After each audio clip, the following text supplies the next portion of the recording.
राष्ट्र सर्वप्रथम, राष्ट्र सर्वप्रथम, राष्ट्र सर्वप्रथम, राष्ट्र सर्वप्रथम। राष्ट्र सर्वप्रथम की बात कार्यक्रम में आप सभी राष्ट्रवासियों का हार्दिक स्वागत है।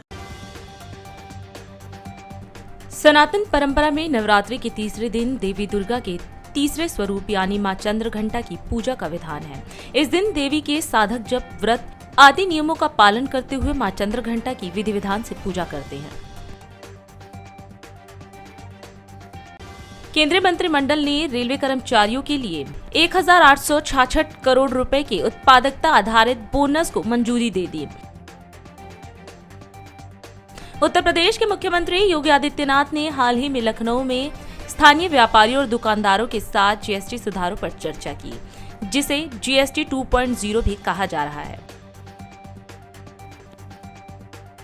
प्रदर्शनकारी युवाओं ने लद्दाख के लेह में पुलिस के साथ झड़प की और भाजपा कार्यालय के बाहर एक सुरक्षा वाहन में आग लगा दी, जिसके बाद सुरक्षा बलों को आंसू गैस के गोले छोड़ने पड़े और लाठीचार्ज करना पड़ा।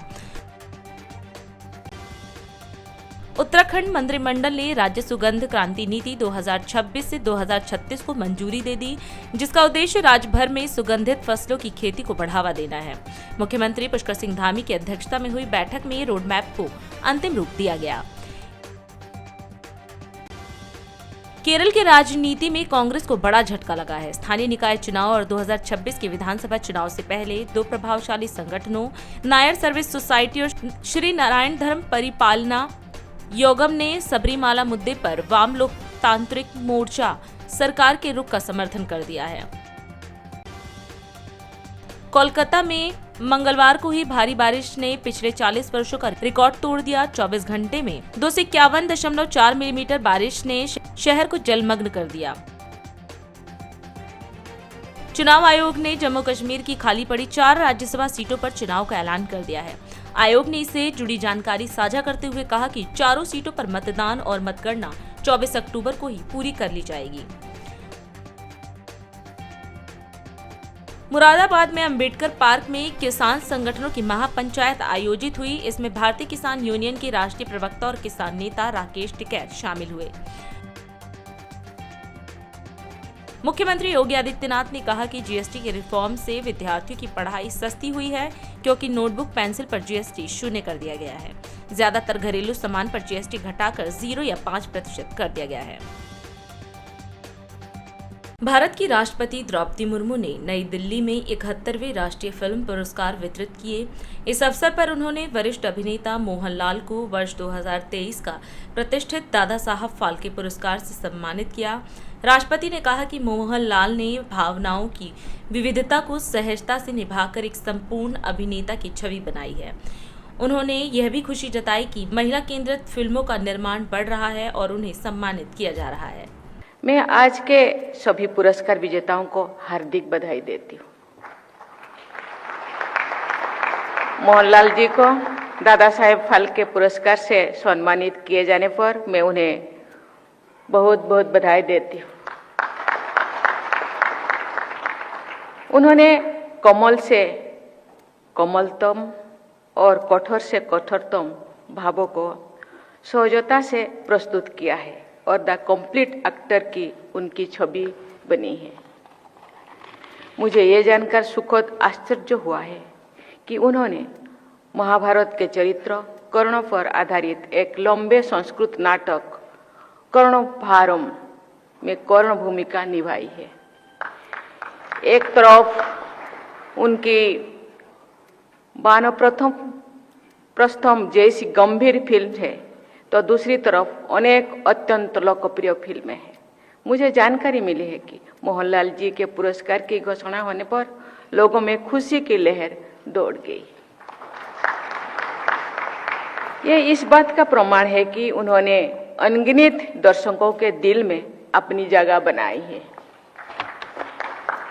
देवियों और स्वजनों, जहां विश्व के सबसे बड़े फिल्म उद्योग के उत्कृष्ट प्रतिनिधि उपस्थित है, आप सबसे अधिक प्रभावी और लोकप्रिय कला माध्यम से द्वारा विश्व के सबसे बड़े लोकतंत्र तथा सबसे अधिक विविधतापूर्ण समाज का परिचय करता है।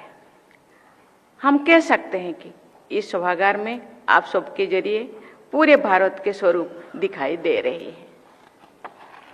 हर वर्ष राष्ट्रीय फिल्म पुरस्कार समारोह में आने से पहले मुझ में ये जिज्ञासा भी रहती है और उत्साह भी रहता है कि इतने मेहनत से जो फिल्म बनाया गया है उनमें क्या दिखाया गया है, कैसे दिखाया गया है और किस उद्देश्य से दिखाया गया है।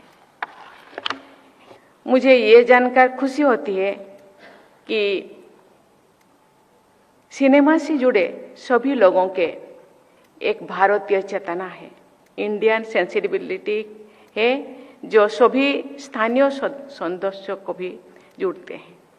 जैसे अनेक भाषाओं में भारतीय साहित्य की रचना होती है, ऐसे ही अनेक भाषाओं, बोलियों, क्षेत्रों और स्थानीय परिवेशों में भारतीय सिनेमा विकसित हो रही है।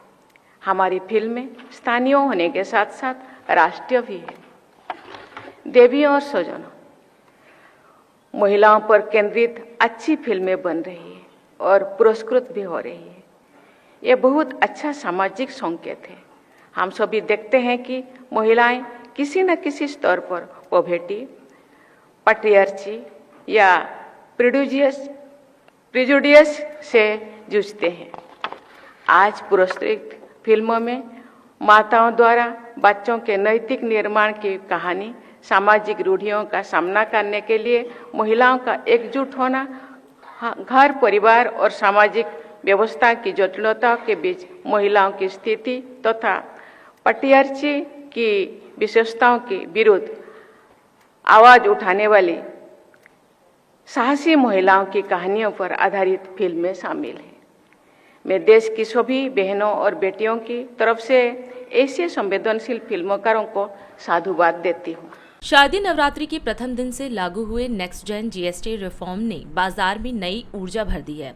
लखनऊ में हजरतगंज स्थित यूनिवर्सल बुक सेलर के पास पत्रकारों से बातचीत में मुख्यमंत्री योगी आदित्यनाथ ने बताया कि घटे हुए जीएसटी रेट से उपभोक्ताओं, व्यापारियों और उद्यमियों सभी को बड़ा लाभ मिल रहा है। उन्होंने कहा कि उत्तर प्रदेश, जो देश का सबसे बड़ा उपभोक्ता राज्य है, इस रिफॉर्म का सबसे अधिक फायदा उठाएगा।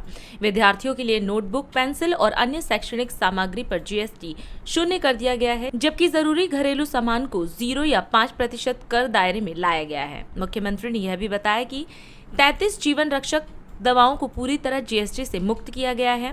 बाजार में खपत बढ़ने से उत्पादन और रोजगार दोनों में वृद्धि हो रही है। बड़े पैमाने पर जीएसटी में जो छूट आम उपभोक्ता को दी गई है, इसका लाभ सामान्य नागरिक तो ले रहा है, साथ साथ बाजार में भी एक मजबूती आई है। बाजार में मजबूती आने, माल की खपत होने, तो व्यापारी को भी लाभ है, उद्यमी को भी लाभ है और युवाओं के लिए नए रोजगार का सृजन भी हुआ है। विद्यार्थी को नोटबुक, पेंसिल और शिक्षण सामग्री में जीएसटी को 0 किया गया है। घर के उपयोग में आने वाले सभी प्रकार की सामग्रियों में जीएसटी में भारी कटौती करके 0 या 5% तक लाया गया है। दीपावली के अवसर पर और इस पर्व और त्योहार के सीजन में ये जीएसटी का इतना बड़ा रिफॉर्म ये अपने आप में स्वागत योग्य है और हर तबके का व्यक्ति इस रिफॉर्म का स्वागत कर रहा है। जीवन रक्षक 33 प्रकार की दवाइयों को जीएसटी से पूरी तरह छूट कर दिया गया है। अन्य तमाम प्रकार के जो छूट दी गई है, इसका लाभ हर एक तबके को प्राप्त हो रहा है। स्वाभाविक रूप से इस रिफॉर्म का जो लाभ देश की अर्थव्यवस्था को मजबूती प्रदान करने, वर्तमान की चुनौतियों का सामना करने के साथ साथ महंगाई को न्यूनतम स्तर पर लाने में इससे मदद मिलेगी। हमारा अनुमान है कि उत्तर प्रदेश के अंदर भी, चूंकि उत्तर प्रदेश आबादी का सबसे बड़ा राज्य है, तो स्वाभाविक रूप से सबसे बड़ा उपभोक्ता राज्य भी है।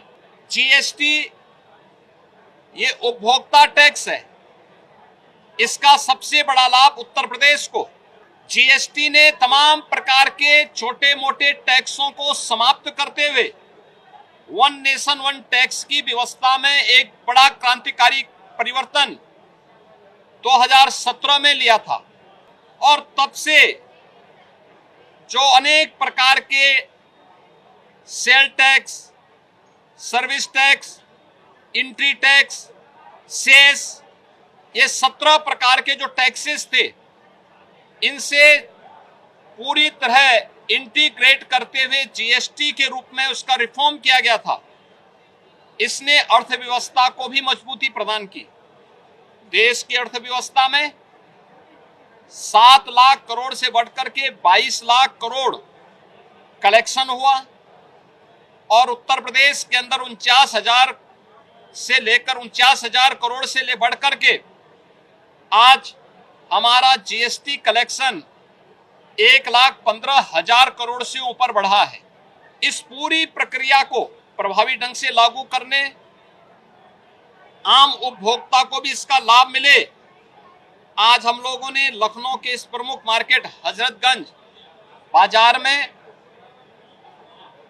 यहाँ के व्यावसायिक प्रतिष्ठानों में और आम उपभोक्ताओं के साथ बातचीत की है। हर व्यक्ति प्रसन्न है और इस बात को लेके उन्होंने प्रधानमंत्री जी के प्रति आभार व्यक्त किया है। लोगों ने धन्यवाद दिया है और हम लोग गए हैं। हम लोग तो व्यापारियों का, अपने उद्यमियों का स्वागत करने के लिए गए थे जीएसटी रिफॉर्म में, लेकिन मैं देख रहा था कि उनमें इतना उत्साह है कि हम ही लोगों का वो स्वागत कर रहे थे। ये साहब बहुत हम लोग इस चाहते थे कि ये होना चाहिए और इससे बाजार को और मजबूती प्रदान होगी और उन लोगों ने हाथों हाथ इसको लिया है और सभी व्यापारिक प्रतिष्ठानों में किस किस आइटम में कितनी छूट मिल रही है उन्होंने बकायदा उसकी रेट लिस्ट लगा करके इसका लाभ दे रहे हैं। सभी लोग अगर इस प्रक्रिया के साथ जुड़ेंगे, आम उपभोक्ता को इसका लाभ मिलता हुआ दिखाई देगा तो निश्चित ही भारतीय अर्थव्यवस्था को और मजबूती इससे प्राप्त होगी और विकसित भारत की आधारशिला के लिए इस प्रकार की रिफॉर्म अत्यंत आवश्यक थे। जीएसटी रिफॉर्म के लिए हम प्रधानमंत्री जी के प्रति आभार व्यक्त करते हैं। हर तबके के लोगों को जिसका लाभ प्राप्त हो रहा है, इसके लिए उन्हें हृदय से बधाई देते हैं। सदाकत आश्रम पटना में कांग्रेस वर्किंग कमेटी की अहम बैठक हुई। राष्ट्रीय अध्यक्ष मल्लिकार्जुन खड़गे ने इसे आजादी के बाद सदाकत आश्रम में होने वाली पहली CWC बैठक बताते हुए ऐतिहासिक करार दिया। वहीं बैठक की जानकारी साझा करते हुए पूर्व मुख्यमंत्री भूपेश बघेल ने प्रेस वार्ता कर बताया कि खड़गे ने देश की मौजूदा आर्थिक चुनौतियों पर गहरी चिंता जताई है। उन्होंने कहा कि किसानों की आय नहीं बढ़ रही, मनरेगा का बजट घटा है, बेरोजगारी बढ़ी और जीएसटी नीतियों से आम जनता पर बोझ पड़ा है। आज हमारे लिए बहुत ही ऐतिहासिक दिन। आज़ादी के बाद पहली बार कांग्रेस वर्किंग कमेटी की बैठक बिहार में और सदाकत आश्रम में, जहां इस आश्रम में बिहार के बड़े बड़े राजनेता यहीं से देश की आज़ादी की लड़ाई की शुरुआत उन्होंने की। आज उसी सदाकत आश्रम में मल्लिकार्जुन खड़गे जी की अध्यक्षता में आदरणीय हमारे लोकसभा में विपक्ष के नेता आदरणीय राहुल गांधी जी, जो न्याय योद्धा के रूप में हम सब जानते हैं, उनकी उपस्थिति में कांग्रेस वर्किंग कमेटी की बैठक, जिसमें हमारे वर्तमान के मुख्यमंत्री, पूर्व मुख्यमंत्री और सभी फ्रंटल ऑर्गेनाइजेशन के अध्यक्षगण उपस्थित हैं। आदरणीय खड़गे जी का जो प्रारंभिक उद्बोधन हुआ, उसमें उन्होंने जो कहा कि सदाकत आश्रम में जिन नेताओं ने आज़ादी की लड़ाई लड़ी और जितने भी अनाम हमारे कांग्रेस के नेतागण हैं जिन्होंने इस लड़ाई में भूमिका निर्वहन किया, जिन्होंने अपना सर्वस्व निछावर किया, उन सब को उन्होंने स्मरण किया है। आदरणीय साथियों, आज वर्तमान जो स्थिति है उसमें बड़ी चिंता जाहिर की आदरणीय अध्यक्ष जी ने। चाहे देश के आंतरिक मामले हों, चाहे देश के वैदेशिक मामले हों, सभी जगह हालात चिंताजनक है। देश के अंदर जो आर्थिक हालात बन पड़े हैं वो सबसे ज़्यादा चिंतनीय है। एक तरफ किसानों की आय दुगुनी करने की बात कही गई, लेकिन वो हुआ नहीं। दूसरी तरफ मनरेगा का बजट घटा दिया गया है, मनरेगा मजदूरी मिल नहीं रहा है गरीबों के लिए। तो तीसरे तरफ एमएसएमई जितने हमारे लघु और मध्यम श्रेणी के जो उद्योग हैं वो चरमरा गया है। तो आर्थिक स्थिति हमारी बहुत ही डावाडोल है। ऐसे समय में जब जीएसटी लागू किया गया उस समय भी कांग्रेस ने विरोध किया था और सुझाव दिया था कि 4 और 8% का स्लैब होना चाहिए, जबकि 5 स्लैब रखे गए। और उस समय प्रधानमंत्री जी का भाषण आप उठा के देख लीजिए, उस समय भी उन्होंने कहा कि बहुत क्रांतिकारी कदम है। देश की दूसरी आज़ादी का दिन है 30 जून 2017 को उन्होंने मध्य रात्रि की घोषणा की, ये दूसरी आज़ादी है। और उस समय भी गरीबों के माली हालात सुधरेंगे, किसानों के, मजदूरों के, नौजवान के, व्यापारियों और उद्योगपतियों की स्थिति में गुणात्मक वृद्धि होगी, इस प्रकार की बात कही गई थी। और वही बात जब आप 5 स्लैब से घटा के 2 स्लैब किए तब भी वही बात आप कह रहे हैं। सीएम भजनलाल शर्मा ने आज भीलवाड़ा जिले की हमीरगढ़ हवाई पट्टी पर फ्लाइंग ट्रेनिंग ऑर्गेनाइजेशन का शुभारंभ किया।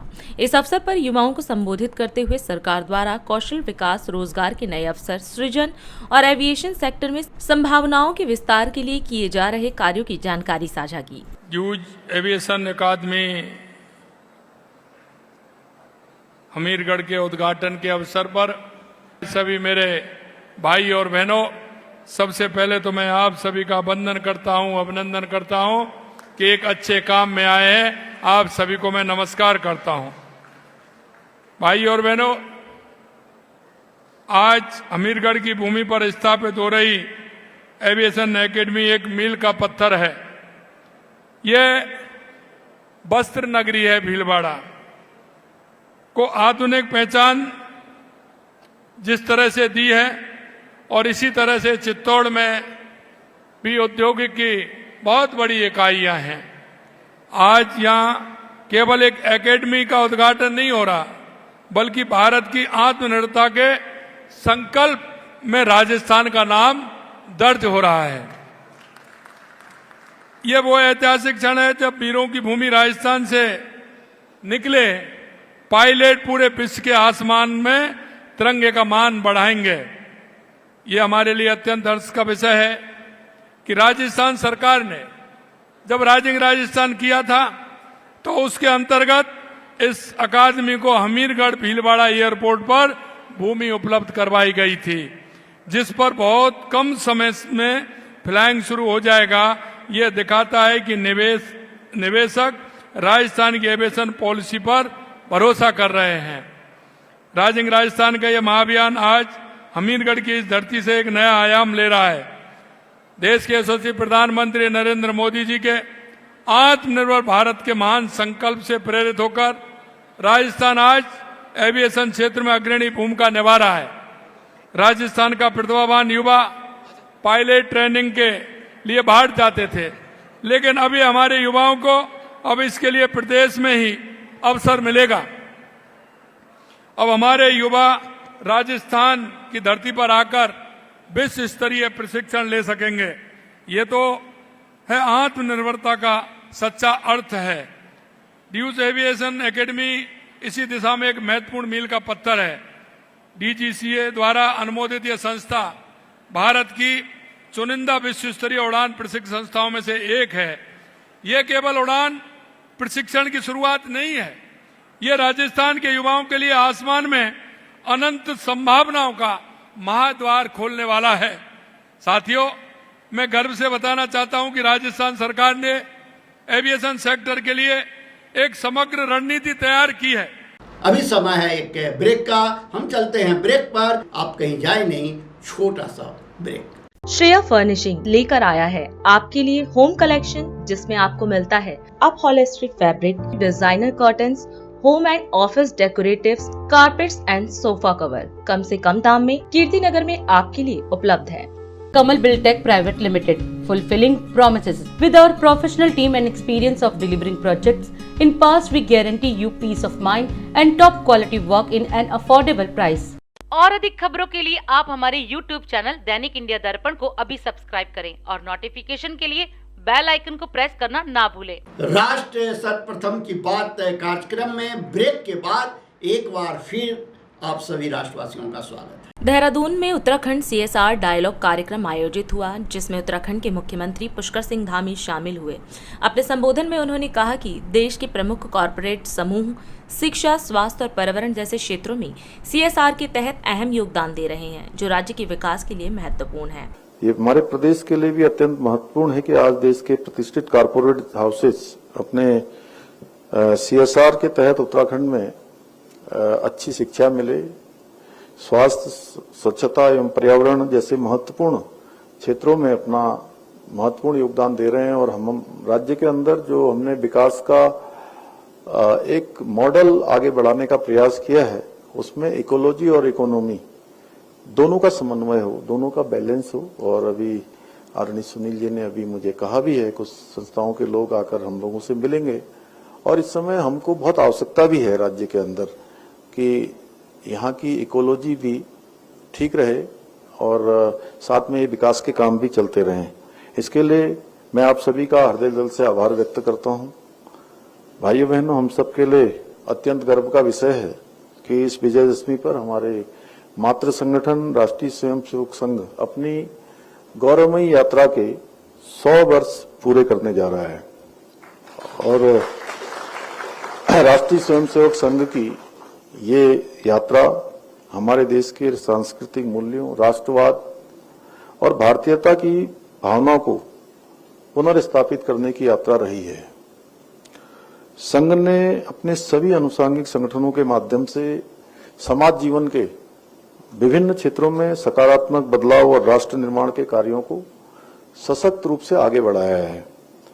संघ की प्रेरणा से ही आज हम राज्य की शिक्षा व्यवस्था में महत्वपूर्ण सुधार और नवाचार लाने की दिशा में ठोस कदम उठाने जा रहे हैं, जो न केवल विद्यार्थियों को गुणवत्तापूर्ण और आधुनिक शिक्षा प्रदान करने में सहायक सिद्ध होंगे, बल्कि उनके जीवन के उच्च आदर्शों को और नैतिक मूल्यों को विकसित करने में भी बहुत महत्वपूर्ण भूमिका निभाएंगे।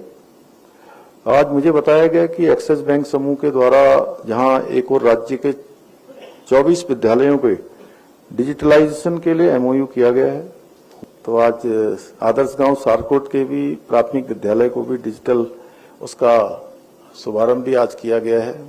इसके अलावा प्लेनेट स्कूल रिसर्च सेंटर के जनरेशन ऑफ जीनियस प्रोजेक्ट के अंतर्गत उत्तराखंड के 9वीं 10वीं कक्षा के विद्यार्थियों ने जो शोध पत्र प्रकाशित किए हैं, उन्हें महर्षि योगी संस्थान के सहयोग से 50 देशों के विद्यार्थियों के साथ मिलकर शोध कार्य करने का भी अवसर प्राप्त होगा।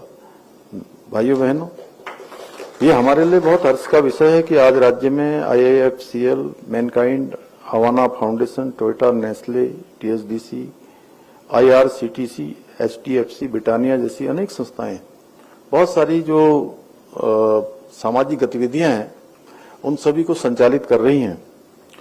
हम गुणवत्तापूर्ण शिक्षा, स्वास्थ्य, स्वच्छता, पर्यावरण संरक्षण और साझेदारी से विकास के जैसे SDG के विभिन्न लक्ष्यों की पूर्ति के लिए भी CSR के माध्यम से और भी कार्यों को आगे बढ़ा रहे हैं। रायपुर में छत्तीसगढ़ केयर कनेक्ट कार्यक्रम आयोजित हुआ, जहां मुख्यमंत्री विष्णुदेव साय ने राज्य की नई उद्योग नीति 2024-30 पर जोर दिया। उन्होंने बताया कि नीति लागू हुए अभी 1 साल भी नहीं हुआ है और निवेशकों से अब तक 7 लाख करोड़ रुपए के प्रस्ताव मिले हैं। मुख्यमंत्री ने इन्वेस्टर कनेक्ट के जरिए जागरूकता बढ़ाने की बात कही और छत्तीसगढ़ में निवेश करने का आह्वान किया। आज हमारे प्रदेश की राजधानी रायपुर में आयोजित छत्तीसगढ़ केयर कनेक्ट में प्रतिनिधिगण, उद्यमीगण, भाइयों और बहनों और मीडिया के साथियों, शक्ति की उपासना कि इस अवसर पर ये केयर कनेक्ट का आयोजन हुआ है और आज के संदर्भ में टेक्निकल सेशन पूरा हो चुका है और हमारी जो नई उद्योग नीति है छत्तीसगढ़ प्रदेश की उद्योग नीति 2024-2030 आप सबकी जानकारी में भी आई गया होगा। हमारे वाणिज्य और उद्योग मंत्री यहाँ पर लखनलाल जी विराजमान हैं, हमारे रजत कुमार जी हैं सेक्रेटरी, और उनकी पूरी टीम बहुत मेहनत करके नई उद्योग नीति बनाए हैं और अभी साल भर भी नहीं हुए हैं। हम लोग बहुत कम जगह पर जाकर इसकी जानकारी इन्वेस्टर कनेक्ट के माध्यम से दिए हैं। रायपुर, दिल्ली, मुंबई, बेंगलुरु और विदेश में भी जापान और साउथ कोरिया में भी टोक्यो, ओसाका, सियोल में इन्वेस्टर कनेक्ट के माध्यम से नई उद्योग नीति को रखे हैं और बहुत इसकी सराहना हुई है। और अभी 1 साल भी नहीं हुए हैं, जैसा हमारे उद्योग मंत्री जी बता रहे थे कि 7 लाख करोड़ का निवेश का प्रस्ताव मिल चुका है। तो नई उद्योग नीति में कुछ तो दम है। नई उद्योग नीति में हमारे मतलब जो हेल्थ का सेक्टर है, एजुकेशन का सेक्टर है, टूरिज्म का सेक्टर है, उसको भी पर्यटन का दर्जा दिए हैं और उसमें भी इंसेंटिव का प्रावधान है। मैं तो सिर्फ आप सबसे आह्वान करने पर यहाँ आया हूँ कि छत्तीसगढ़ में उद्योग धंधा के लिए बहुत अच्छा वातावरण है। यहाँ पर खनिज संपदा भरपूर है, फॉरेस्ट प्रोड्यूस भी सैकड़ों तरह के हैं, बिजली है, पानी है। छत्तीसगढ़ हमारा देश के बीचों बीच में बसा है। कनेक्टिविटी के लिए भी चारों तरफ के बीच में है और हर तरह से road connectivity, rail connectivity, air connectivity सब की भी यहाँ पर सुविधा है। रायपुर से विशाखापट्टनम भारतमाला प्रोजेक्ट वो जा रहा है, रायपुर से आपका धनबाद जा रहा है। रेल की परियोजनाएं भी काफ़ी स्वीकृत हुई हैं, आप सबको मालूम ही है। तो बहुत अच्छा वातावरण है, नई उद्योग नीति भी है और हमारे उद्योग विभाग की पूरी टीम और हेल्थ, पर्यटन सभी विभाग की हमारी टीम है, आप लोगों को सहयोग करने के लिए एकदम तत्पर हैं। और हम चाहेंगे आप लोगों से कि आप सब लोग यहाँ पर आइए, छत्तीसगढ़ में इन्वेस्ट करिए और छत्तीसगढ़ को आगे बढ़ाने में आप सब लोगों का भी सहयोग हो। यही मैं मुख्यमंत्री के नाते आप लोगों के बीच उपस्थित होकर आह्वान करने आया हूँ। और इस अवसर पर हम डॉक्टर देवेंद्र नायक को धन्यवाद देना चाहेंगे जो 740 बेड का हॉस्पिटल बनाने जा रहे हैं, जो कि मतलब काउंटर लेस होगा। तो बहुत अच्छा परमार्थ का उनका काम होगा। हमारे यहाँ पहले से सत साई ट्रस्ट वालों का बच्चों के लिए हार्ट का जो इलाज होता है वो भी कैश काउंटर है, मतलब काउंटर लेस है, काउंटर वहाँ भी नहीं है कैश काउंटर। तो अब डॉक्टर देवेंद्र नायक भी उस श्रेणी में आ रहे हैं, तो बहुत बहुत धन्यवाद है। इससे निश्चित रूप से छत्तीसगढ़ का ही नहीं सभी लोगों का यहाँ पर भला होगा। तो बड़ा अच्छा ये अवसर है। तो मैं हमारे उद्योग एवं वाणिज्य विभाग को इस केयर कनेक्ट के आयोजन के लिए धन्यवाद देते हुए और आप सभी लोग आए, आप सभी लोगों का एक बार फिर से अभिनंदन, स्वागत करते हुए अपनी बात हम समाप्त करते हैं।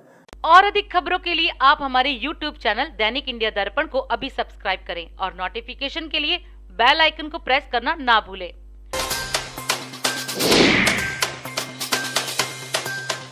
आज हम इस कार्यक्रम में आपसे विदा लेते हैं। आप अन्य खबरों के लिए बने रहे। राष्ट्र सर्वप्रथम, वंदे मातरम, जाग उठा है भारत।